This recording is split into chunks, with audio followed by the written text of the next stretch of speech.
Hello, all. Welcome to our noon lecture with Erin Kerry. She is back by demand. People just absolutely love her lectures and have learned so much. She is the host of Sparking Wholeness, which is a great podcast. I've listened to several episodes, and you've had some really great guests on. I know it's gotten you shut down in the past. Your guests were so good. But we're really happy to have you here. Today, we're going to learn about mindful eating and how to nourish your brain and body and have a better relationship with food. And I know your story is tremendous. I'm not going to steal it. I'm going to let you tell it, how you overcame so many things and health challenges just with nutrition. And congratulations, by the way. I see that you have embraced a whole new career. You've purchased a wellness facility, as I see. So this is exciting times for you. Yes, I didn't purchase the wellness facility, but I do work. My husband and I both work there, and it has been an exciting journey for our entire family. Yes, living in East Texas now. Wow. Well, congratulations. That's such a tremendous leap of faith, and I'm so happy for you both. I'm going to just shrink down and let you take this away and bring up your PowerPoint, and thanks for being here. Okay, now if I click, I want to make sure I'm doing the technology right. How do I show the PowerPoint? Oh, you've got it. Awesome. There Thank you you. Okay, You're well, we will welcome. get started.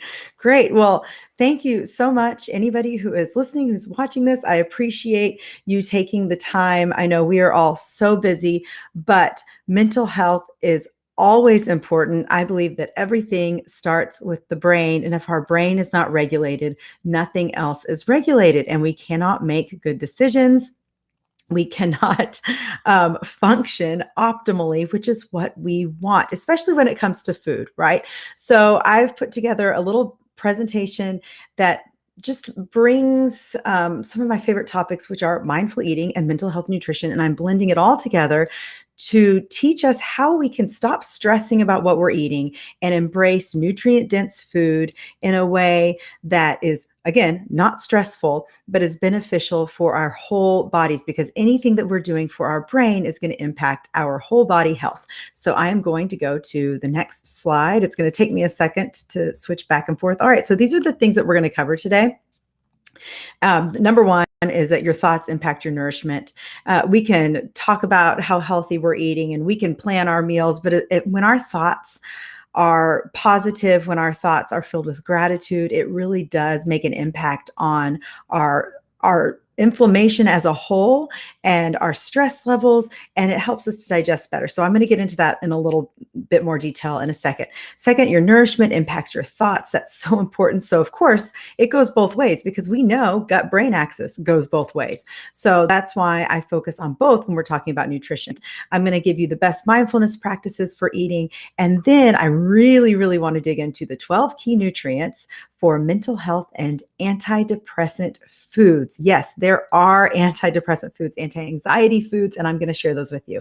And then the last thing, and I want to make sure that I use time wisely enough because I really want to discuss how to build a brain boosting meal without a recipe. Recipes are stressful. And again, we don't want to be stressed out because when we're stressed out, we are not utilizing our nutrients in our food the way that we need to. So next up, your thoughts matter more than you think.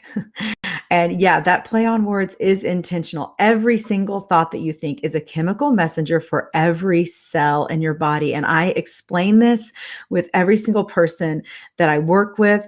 It is one thing to just say, yeah, I'm going to eat better. Yeah, I'm going to exercise. But if your thoughts, if you're not in a place of gratitude, if you are not in a place where your brain is regulated, where you're managing your stress, it doesn't really matter. When you have good thoughts, you're going to have good digestion. When you have toxic thoughts, you are going to have toxic digestion. As I always say, a body in stress will not digest. So for example, let's talk about dieting, because right now we do see, and I just read a study the other day about how even in children, weights are going up and we are becoming more inflamed. We're becoming more overweight. A lot of this does, I believe, have to do with fear and anxiety driving inflammation in our bodies because of everything that we've been through the last 2 years. But we need to look beyond just dieting, because we would look at the data and the studies and be like, oh, okay, yeah, I have gained some weight. I've gained, 20 pounds. Maybe I've gained 10 pounds the last 2 years. So I need to crack down. I need to get on a diet. I need to cut my calories. I need to exercise more. And okay, so at first that might work for you because you're feeling positive about it, right? And now you're running on adrenaline, you're running on really you're running on stress hormones going, I've got to do this thing and I'm planning my meals and I've got it all together. Eventually, what happens when you're not nourishing yourself with enough nutrients, your body, you're going to start craving the junk again. It's going to stress you out and it's going to cause you to go towards a lot of the foods that are quick fuel, less nutrient dense. So we're talking about, like the processed carbs and the sugars. A lot of people go towards those when they're stressed, because when we're stressed, our brain has a difficult time making good decisions. Our prefrontal cortex, where we make our decisions, it's shut down when we're in a place of stress. And so it's really easy to go for that quick fuel because number one, we're undernourished.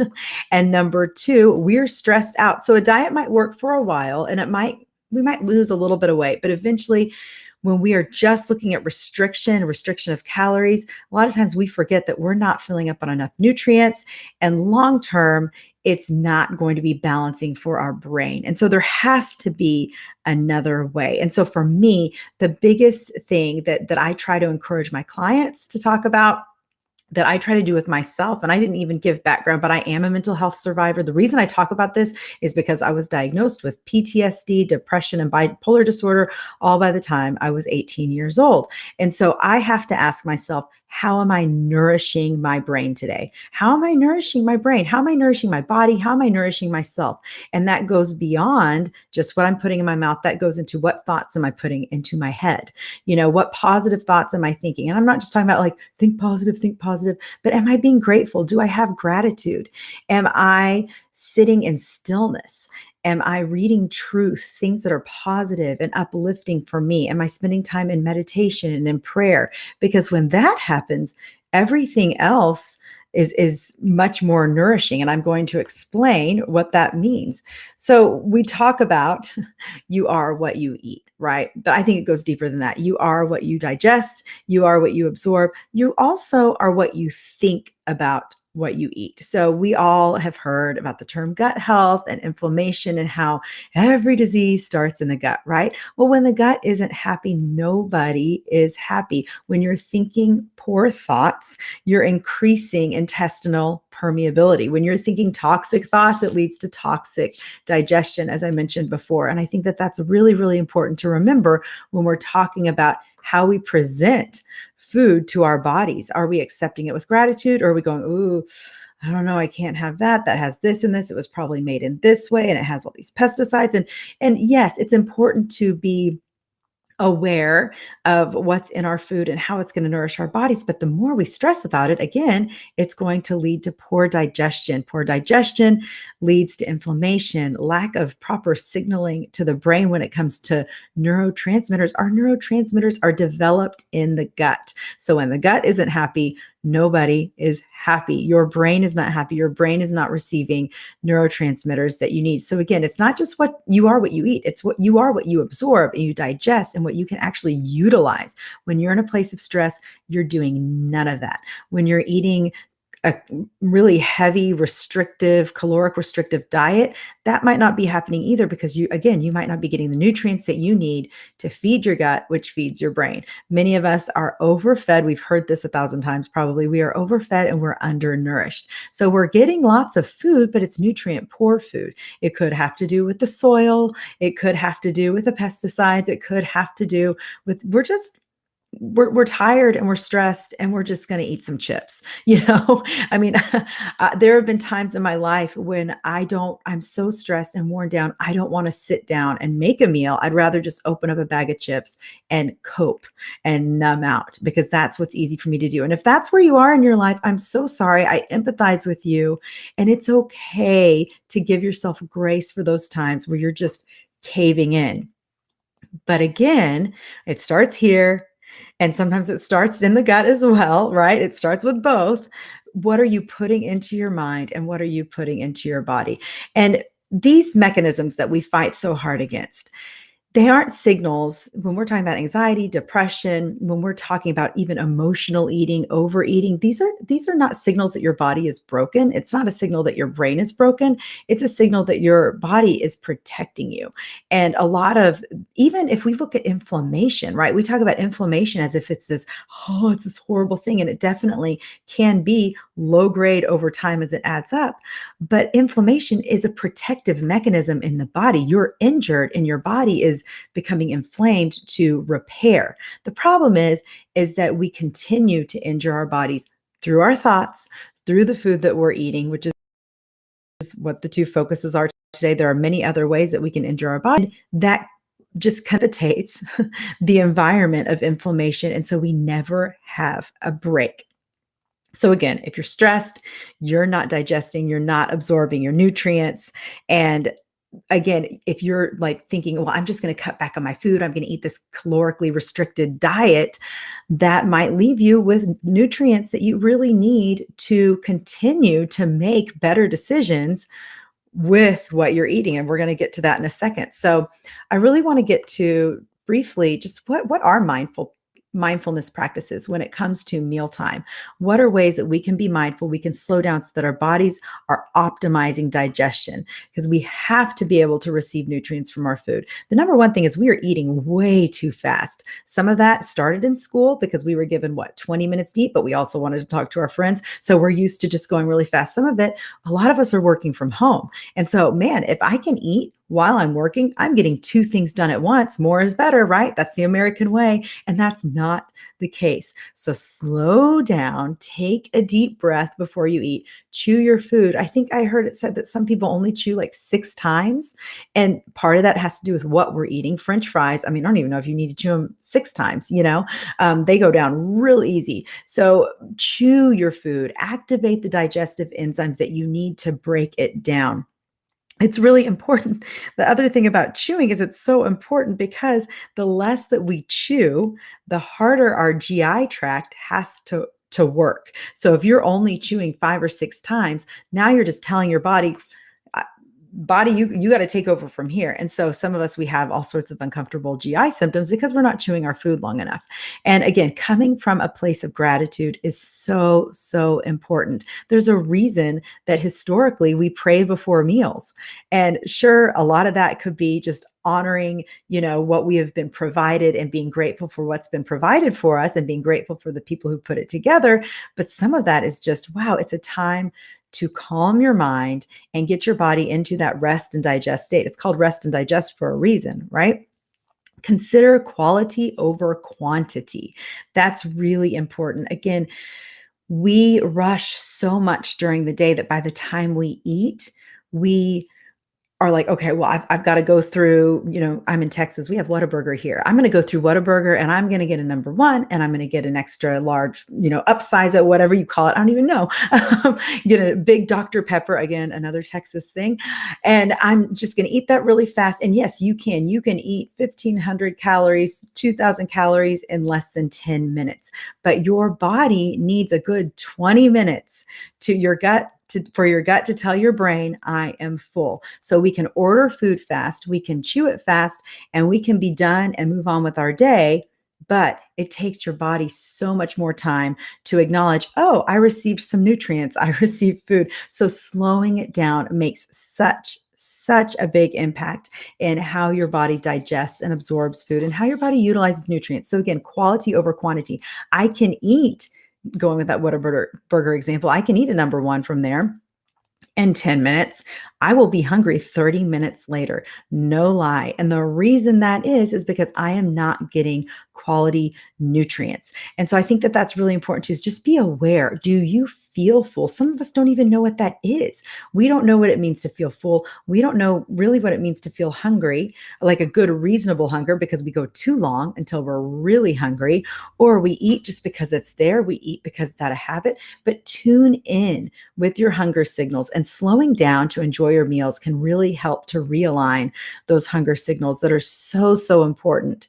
And there are so many other, we could talk all sorts of things on hunger hormones and leptin and ghrelin And I'm not going to get into that today, but it really is important to slow down. One piece of homework I could leave you with is take yourself out to lunch. Take yourself out to lunch, put your phone away, don't bring a book with you. I know a lot of people like to read when they're eating, but just sit and be and think about how you're nourishing your body. Be present with your body and noticing those feelings of fullness, of even enjoying the colors and the flavors and the textures. We eat so fast, we don't even enjoy our food. So this is so important to tell our bodies we are safe. I can rest and digest now. I'm providing my body with nutrients. And then your body goes, yes, I am safe and I'm going to digest and absorb this. I know I can go on and on this. It seems like it's such a basic concept. And you might be like, okay, move on. Let's get to the next slide. But I think that this is something we miss because it's so basic and because it is so intuitive. We would rather rely on what other people tell us to eat and the time frame they tell us to eat, with the macros they tell us to count and the calories they tell us to live by, right? And so we would rather rely on other people's guidelines for our eating than our own body cues. And so I really encourage you, take yourself out to eat breakfast, lunch, dinner, whatever it is, and be present with your body, because your body needs to know you're safe. Most of you, I would guess, your bodies think that you're running from a tiger 24/7. I identify with that. I put myself into stress all the time. Oh, I got to do this. Forgot to do this. Now I got to go get my kids. There's always something, but we are not meant to live in the sympathetic fight or flight state all the time. And that is I believe, the number one reason we are all so sick and unhealthy is because it starts here. It starts with that rushed panic state, perpetuates more panic, perpetuates more fight or flight, and poor digestion, poor absorption. And you can be eating the best diet in the world, but if you're freaked out about every little thing that's going on while you're eating, it doesn't matter. So all right, I will put that slide to rest and move on. But I hope that that's something that you can really take away from this. So let's talk about the 12 key nutrients for mental health. I love, love, love this because the first randomized controlled trial for food and mood was done in 2017. And that was the SMILE study. It was all about the the Mediterranean diet. And it took a group of people for 12 weeks, and it showed that I believe the number was about 33% of them achieved remission from their symptoms of moderate to severe depression. And I'm not going to go too much farther into that, but that was a groundbreaking study. And then a year after that, in 2018, in the World Journal of Psychiatry, the antidepressant food study was introduced. And you can look this up. You can Google this. It's common knowledge. It is not something that, this is not just information that I'm, able to look at and you can't. Google it. I'm not going to go into all the ins and outs of the study, but I do think it's important because, again, we can get so wrapped up in calories and macros and nutrition facts and all of that. But what this study shows is that there are 12 key nutrients found to be beneficial for brain health, and they are considered antidepressant nutrients. And these nutrients, as you're looking at here, folate, iron, omega-3, and that includes EPA, DHA, magnesium, potassium, selenium, thiamine, vitamin A, vitamin B6, B12, vitamin C, and zinc. And so some of you are looking at that and you're going, well, duh, obviously I take supplements. I know, I get this every day, no big deal. And that's great. Supplementing is super important. We're probably not going to get all of the nutrients we need from our food ever. And there are lots of amazing quality supplements that are going to supply this, but your body does need nutrients in whole food form as much as possible. And I know, gosh, I think I recently saw a study in 2010. There's a study done that 27% of Americans get what they need of their daily servings, 3 or more servings of vegetables a day. Sorry, I had that all backwards how I'm saying that. But 27%, I think it's probably lower. And then recently I've read, and because that was 11 years ago, recently I read that only 9% of Americans are getting the daily recommended, whatever the recommendation is for vegetables, 3 to 5 servings a day. And that seems more accurate because I think most people are, again, we are stressed out, we're rushing, we're getting what we need when we need it. And we're not thinking, well, I should roast some vegetables tonight. So most people are not getting what they need as far as nutrient density. So all of these nutrients, these are the highest nutrient density for preventing and treating depression. And so when we're talking about depression, anxiety, mental health issues, there are all sorts of root causes, but the most common one is inflammation. When you have inflammation in your body, that inflammation is going to impact your brain.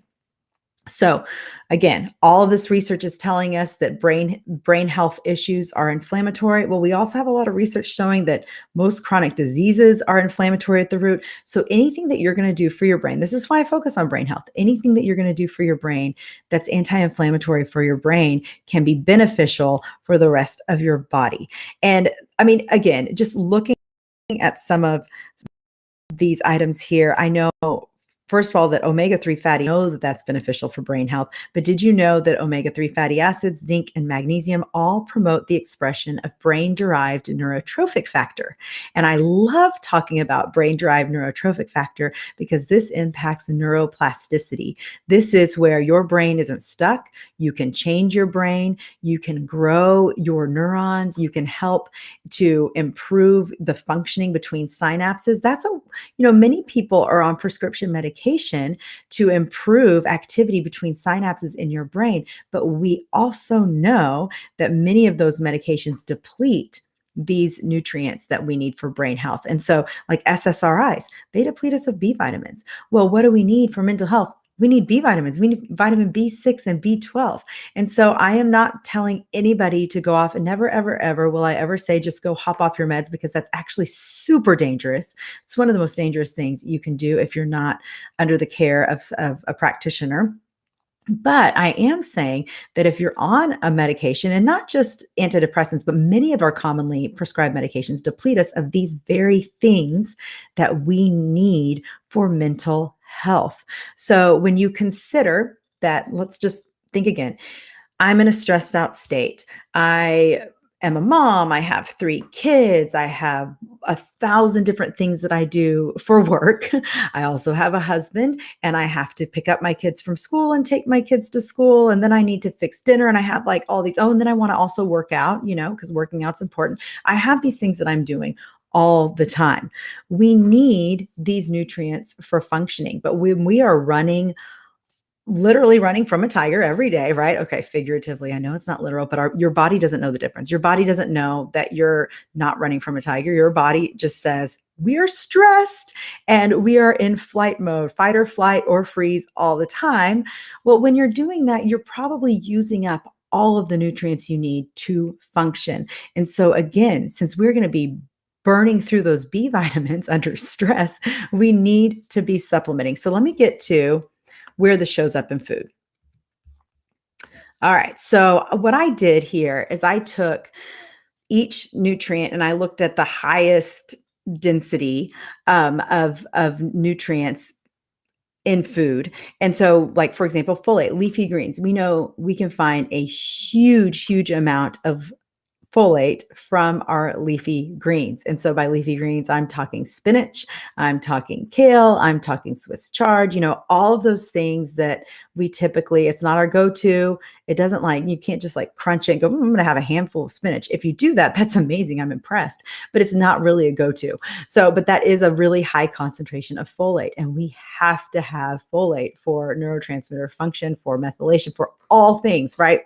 So let's look at iron. The best way to get iron is going to be in red meat. Now, I don't recommend you getting any kind of red meat. You want to get quality red meat. And I won't go through every single one of these, but I want you to see that you can get your nutrients for mental health in some of these. I mean, they double up. Look at potassium, leafy greens. You can get leafy greens, and you're crossing out a couple of these categories. You can have your salmon. There are other ways you can get omega-3s, but of course, wild salmon is going to be the most nutrient dense when it comes to getting omega-3s. So you could build, and I will talk about how to build a meal in a second, but you can look at ways that you can just slowly kind of add some of these things in through your day. Selenium, I love Brazil nuts for selenium. That's really nourishing for thyroid hormones.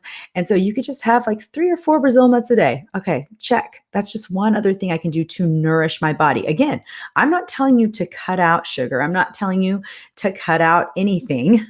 I'm telling you, what are you adding in to nourish your body? Because sometimes we struggle with cutting things out because we're not adding in enough nourishment. So we are not we don't have enough nutrients in our body supporting our health. And we go, well, I'm just going to cut all this stuff out. And it's stressful because now we're in a stress mode because we've done cutting out of all these things that we love. And then also it's stressful because our body is continuing to be depleted of these nutrients, even though you are supposedly doing something great for your body. So what are some other zinc? I love oysters. Oysters are probably packed with many, many things for brain health. It's probably the most nutrient dense when it comes to brain healthy foods. And we can get to that in a minute. But even you can see here, eggs are on here. Dairy, not all dairy is horrible. I think all of these whole food nutrients, they have a place when it comes to mental health. And we are so quick to cut out groups like, oh, I read this thing about this and how this is processed, can't have that. But I think just coming at it with an open mind and looking at how did our ancestors survive, if they were vegan. That's controversial. And maybe there is a benefit to going vegan for a short time period, but most cultures ancestrally developed on some kind of animal product, animal protein. So it does have a role. It does have a place. And so I really would challenge you, if you have these food rules, again, if we want to be mindful about our food, some of us have food rules, and I put myself in that category. I've done this in the past. We have food rules about our food that actually came from what somebody else said about our food. It doesn't have anything to do with how our bodies can handle the food. So adding some of these things in and seeing how it works for your body in a way that you can see a lot of different colors, you can get a lot of different flavor, a lot of different texture, that also is impactful for your brain health.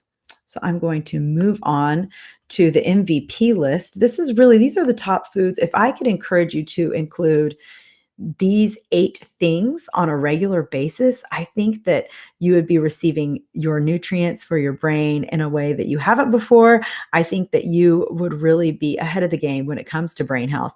And so leafy greens, like I already said, those are going to be MVPs. Eggs and dairy, rainbow, fruits and veggies. That's all of them, guys. All of them. Just all the colors of the rainbow and fruits and veggies.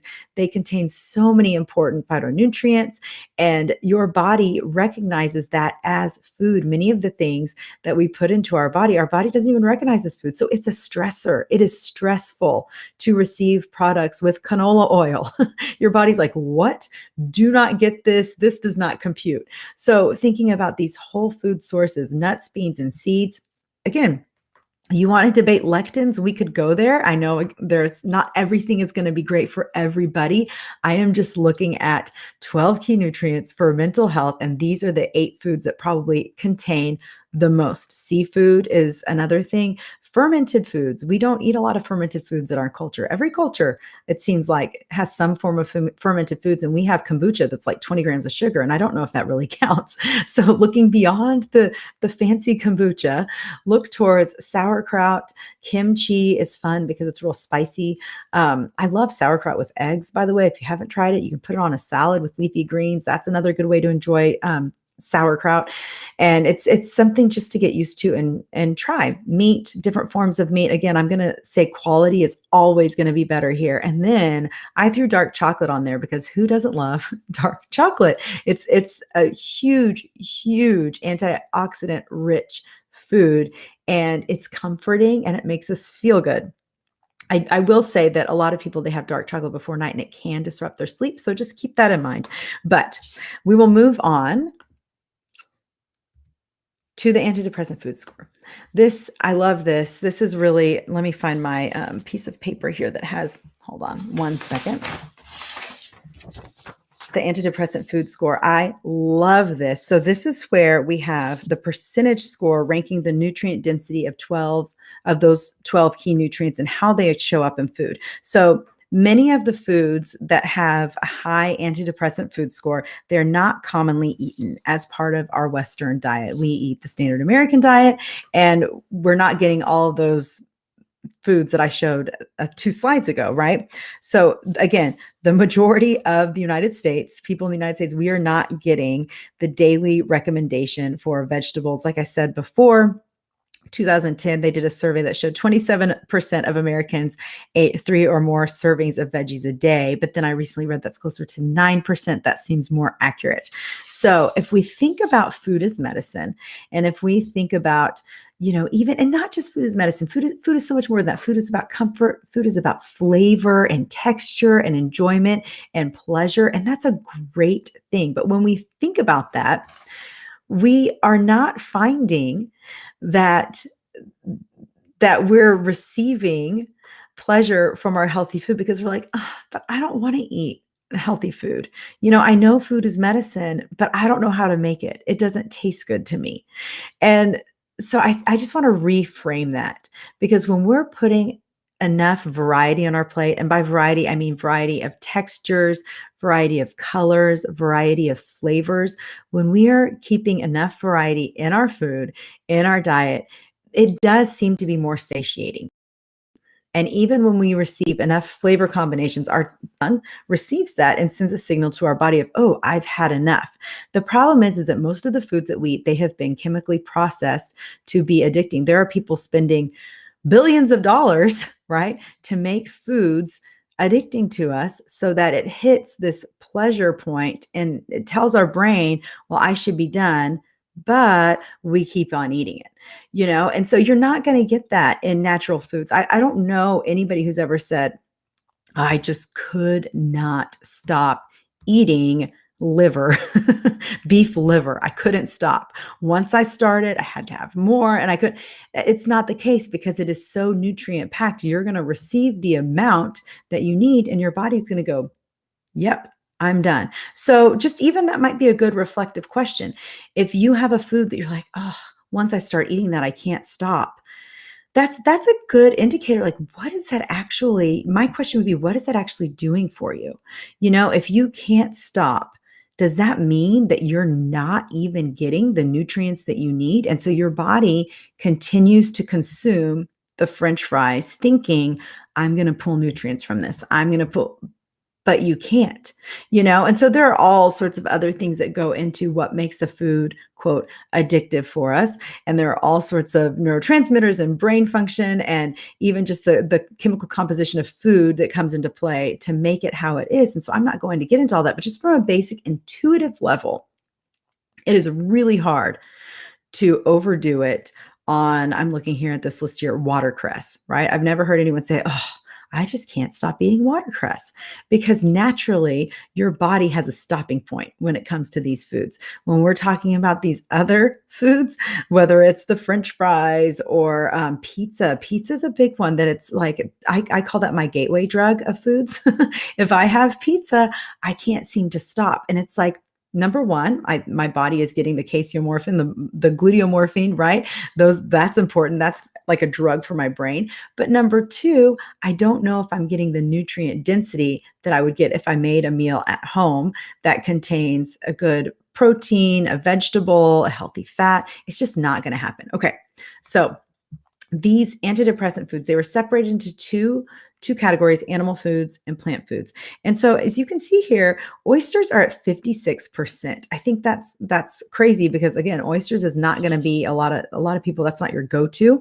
I have found that you can find good quality smoked oysters in a can, and they kind of almost taste a little bit cheesy. So if you like cheese and that's something that's appealing to you and you don't mind the smell of oysters, that can be really good to have. I'll have it with salad, or I'll have it on like a flax cracker. It's looks really tasty.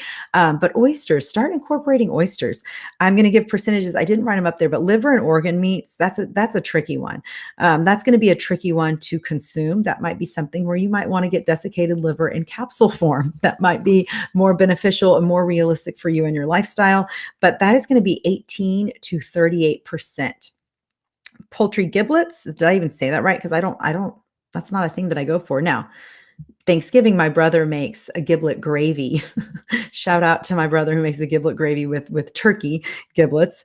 And that is a 31% antidepressant food score. Clams are 30%, mussels are 28%. So really, if I look at the list, and you can look this up, I listed, just Google antidepressant food scores. You can look this up. It's available definitely on PubMed, but you can look at the list of foods here, and it's every single seafood that you can imagine. Salmon is at 10 to 16%. So it's not as high as you might think. Again, we're talking about, yes, salmon is high in omega-3s, but we're talking about all of the nutrients that make up, our brain healthy foods. Though we're looking at what's the most concentrated amount.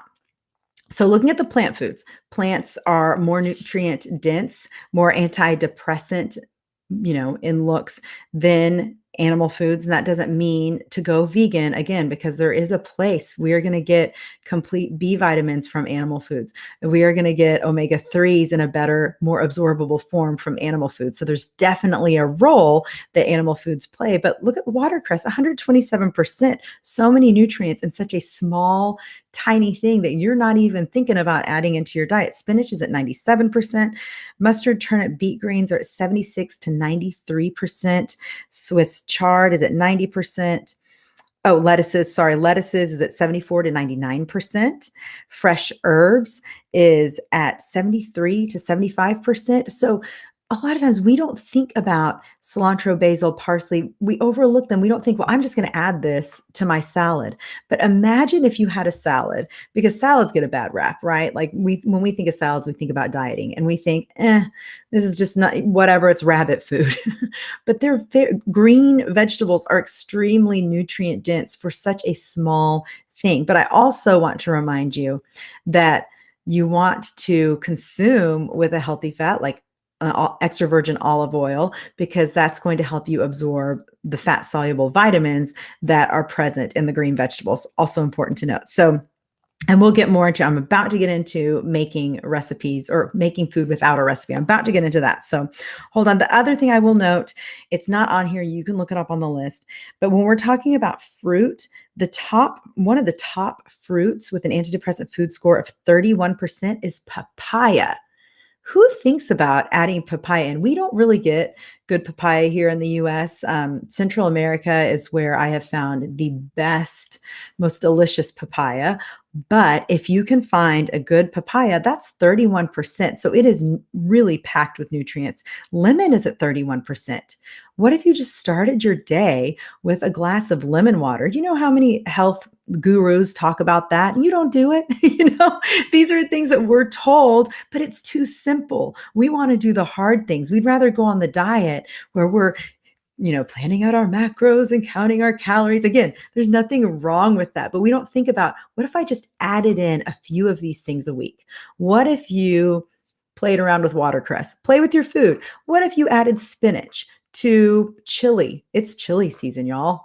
We love chili here in Texas, and I'm making it tonight. So what if I chopped up some spinach, added it to my chili? What if I blended spinach or some of these greens in with a spaghetti sauce? What if I took whatever tomato sauce I'm going to use to make spaghetti and I blended in some green things, some cilantro, basil, parsley? I mean, this list, there are way more things on the antidepressant food score, but I really want you to look at, instead of stressing about your food and having a perfect recipe and making sure that we meet all of our, caloric needs and all of our macros and all of that. Again, there's a place for that. But some of us, when we're in stress, the best we can do is say, you know what? I'm eating a green vegetable today, and that is the best that I can do with what I have in my life going on right now. And that's okay. We have to be able to start small. And so, I'm not going to go into the the other foods, but right now we're at a time where pumpkin, butternut squash, all of these things are in season, and those also have a really high antidepressant food score. So enjoy your pumpkin, enjoy blending, pumpkin into a smoothie. Again, I don't love drinking my nutrients as much as I love to chew my nutrients, but that still is going to give you a lot of bang for your buck when it comes to nourishing our brains during a time when many people are going to start going on that downward spiral. We're losing the vitamin D, we're losing the sun, and so our brains start to suffer seasonally during these fall and winter months. And so it's very important to go, okay, which of these things can I just add in? And I know my mindset, I'm thinking positively about the nutrients that I'm nourishing myself with today. Again, what are you nourishing yourself with? So that is where I'm going to go to my favorite way of thinking about this and including this for myself, including this for my family, because we overcomplicate. And if you see this and you think that I'm making it overcomplicated, I am sorry. It's okay. I'm sorry if this is overcomplicating it for you. You are probably in a place where you just need to do the bare minimum, but I'm going to give you an acronym that spells out the word brain. And if that is too much for you, go back to what I just said about adding in a little bit of spinach, adding in a little bit of vegetables every day, and just start there. Don't get all wrapped up in this acronym, okay? So this is my Brain Bowl acronym. I love this because it really incorporates all of the 12 key nutrients. And we are starting with the letter B, and the letter B stands for a base of greens or grains. And this is something that you can do for lunch. This is something you do for breakfast. This is something you can do for dinner. Start with a base of greens or grains. Now, ideally, maybe you want both. Ideally, maybe you just want greens, because as I just showed you, greens are going to be extremely nutrient dense when it comes to benefiting our mental health. But grains, and they do fit with many people, and they do make people feel better depending on who you are. Not everybody is going to do well with grains all the time, but some rice or some quinoa or maybe oats, or my family, we really like grits or polenta. That's the fancy way of saying grits. You can start with that. And so just that goes with greens. You can have them cooked, you can have them raw. Again, when it comes to the study that I showed you, they measured all of those raw, but different people are going to digest. Again, right? We talked about digestion. Different people are going to digest foods differently. And so not everybody's going to do great with raw veggies. Not everybody's going to be great with cooked veggies either. So you've got to find what works for you. I will just throw my favorite is arugula. I love arugula, and I'll just throw some arugula at the bottom of a bowl. And then we go to R, and R is rainbow of veggies. So this is where you want to cook in bulk. You want to cook more veggies than you think that you're going to eat, because we can always repurpose them and reuse them the next day. So this time of year, I love roasting my veggies. In the summer, maybe I would do more raw veggies, but right now I really like just thinking about warmth and nutrition. I want my nutrition to be soothing and warm for my body as we are heading into fall and winter. And so I look at things like broccoli, cauliflower, Brussels sprouts. I love Brussels sprouts. Brussels sprouts are so great, especially with bacon. I will say that makes them extra tasty. And bacon was not part of the antidepressant food score. Really disappointed about that. But rainbow veggies, this could be anything that you like, that you want to roast, throw on a pan, cook it for about 30 minutes at 400 degrees or so. I like to use avocado oil. It's safer for high heat cooking. You can also do extra virgin olive oil. That's going to be better at a lower heat, because we don't want our oils to oxidize. That's no good for our brain health either. But I would roast all of those and then add those to my greens or my grains.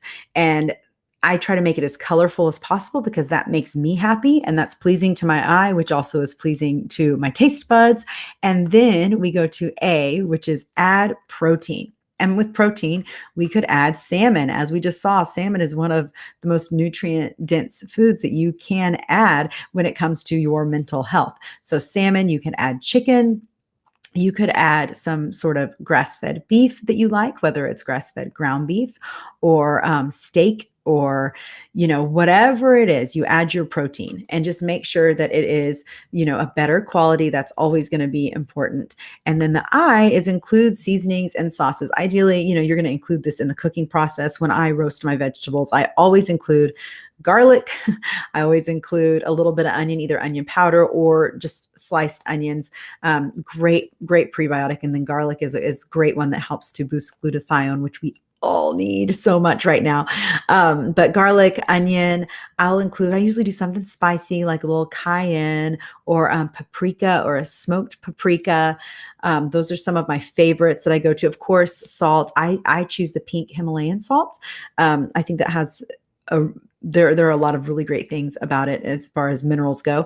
And then pepper. Sometimes I'm not the biggest fan of black pepper, but it does have a place. Turmeric is another one. Embrace things like curry.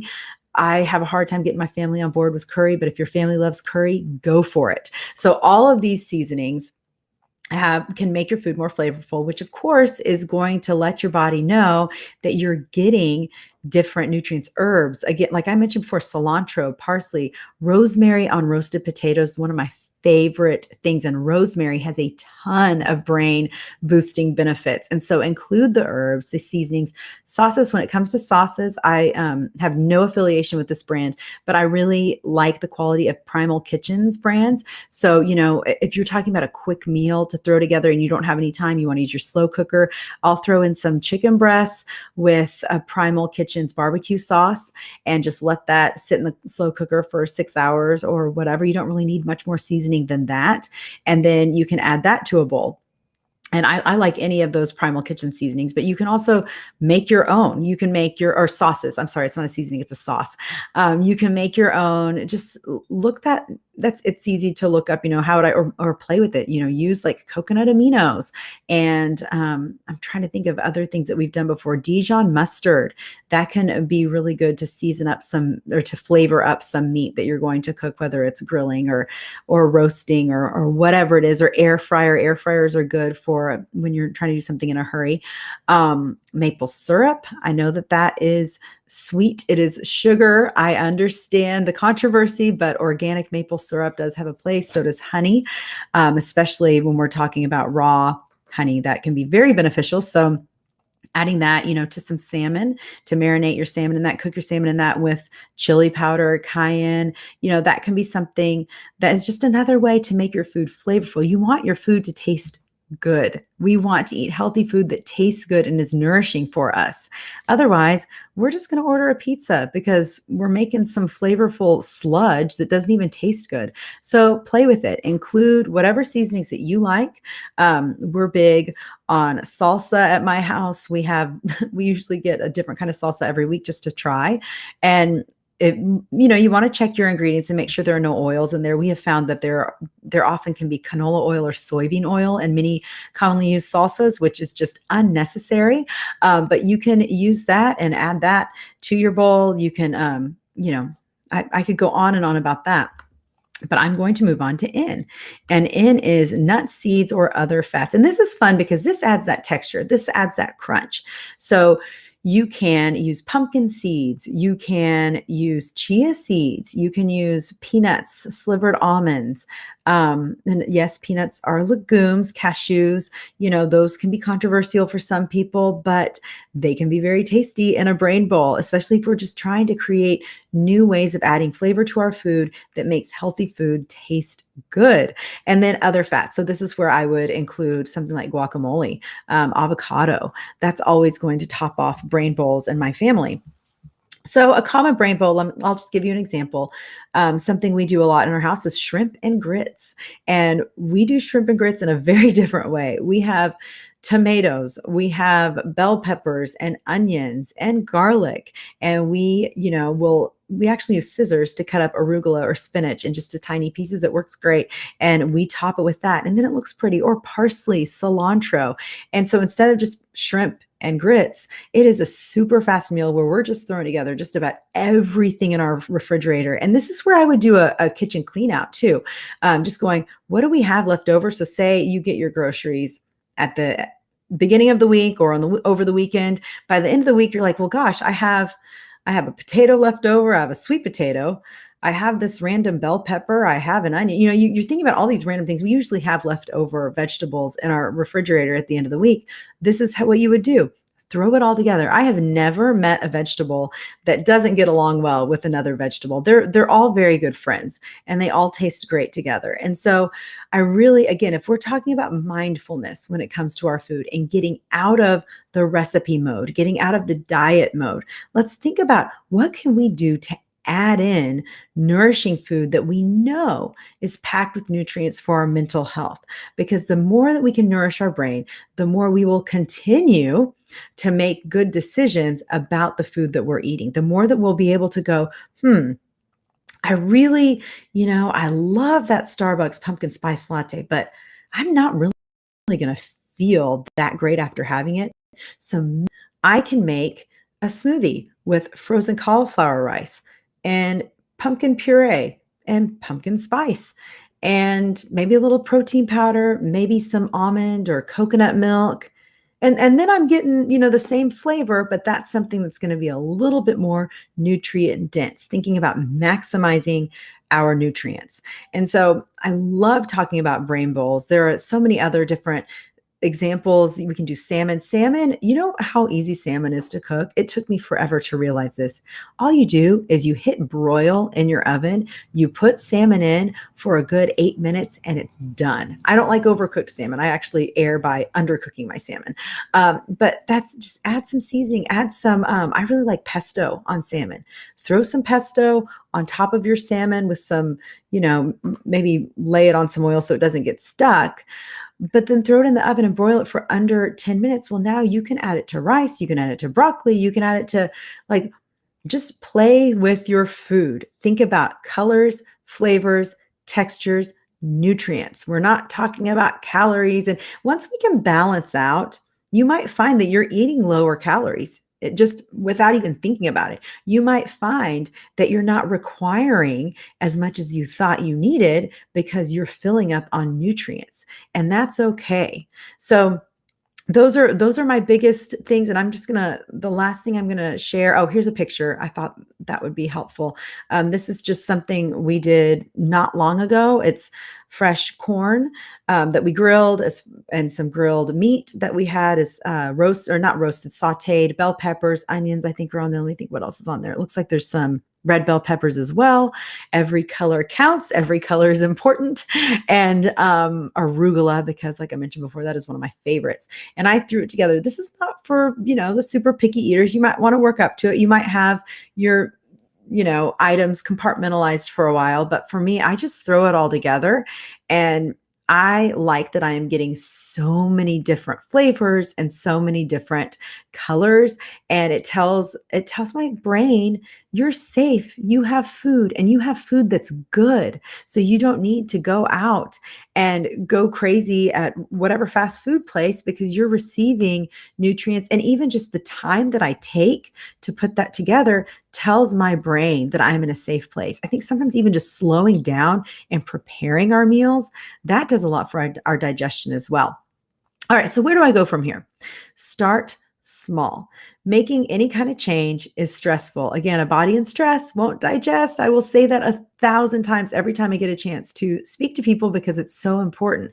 So think about, what tiny steps can I take today? I spent a lot of time talking to you guys about those antidepressant foods, because some of those things, they seem so basic that we would just skip it. Like adding a lemon to water. We think, oh, that's too easy.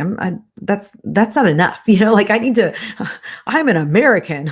I go hard. I go all the way, right? Like we just think we have to do these hard things, these overachieving things, but start small, because the smaller that you start, the more that you're going to lead to lasting change. And the more these things are going to become habits. And so drinking, like I said, water with lemon, drinking enough water, grocery prepping, as in make a list. Sometimes for me, I even put my list in order of where I know I'm going to get it in the store, because then I'm in and out. Or order your groceries online and have them delivered. It might be an extra charge, an extra cost, but that might be what you need for less stress. Again, we do not want to be stressed out about mealtime or about our food. And eating with kids is a whole other topic for a whole other presentation I'd have to talk about on a different day. But just for limiting stress, prep your groceries, plan out. I like to plan out 3 meals, 3 or 4. Sometimes I do 3 or 4 meals during the week and planning for leftovers. And then we do like to eat out as a family on the weekend or have takeout, or we have a day where we are making some extravagant recipe that we've never tried before. We really like that. But then even after you get your groceries, maybe start meal prepping then. If you have a little extra time, start meal prepping. Hold on. Excuse me. And start chopping your vegetables when you get home. That can be helpful. Planning, portioning out whatever it is that you need for the day that you're going to cook to make it less stressful for you. Think about, what are your non-negotiables when it comes to your meals? I know for me, I want to always have my rainbow veggies. I should have put that first because that's really important. I used to be like, I have one vegetable tonight, I'm doing good. These days I'm like, how many more can I have? What else can I add on there? What else do we have that I can just throw in?